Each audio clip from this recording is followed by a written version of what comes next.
Wellspring, hey, you just watched the sermon in person, or maybe you watched it online, whatever. You're at the weekly rundown page. You're here thinking about it. So some things to be thinking on as you're like in your bed or on the car ride home, whatever, is, hey, well, this is what we just said. We looked at Ephesians chapter 6, 1 through 4, and building upon, okay, what does the family structure look like? We looked at marriages last week. We looked at family this week. Here's what we said, playing off of what we saw last week, that a Christ-centered family requires a Christ-centered living. If we want a Christ-centered family, there's a role that each of us play in that. And so, just before I go any further, pause, reflect. Whether your family is just you, whether your family is 2 people, 3 people, 4 people, or a whole bus full of people, what's your role? How are you doing with that Christ-likeness? Before you start thinking about anybody else, how are you doing?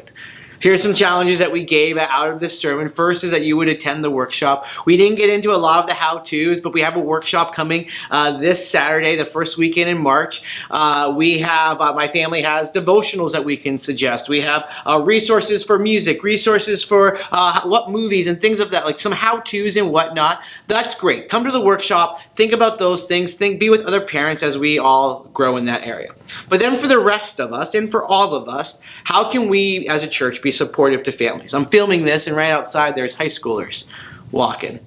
I know Well Youth would love your help, not only because we want your help, but also because how many kids right now are growing up without spiritual leaders in their homes? You could be that for somebody. How many kids? How many parents would just love some free babysitting because you love them and you'll keep their kids safe?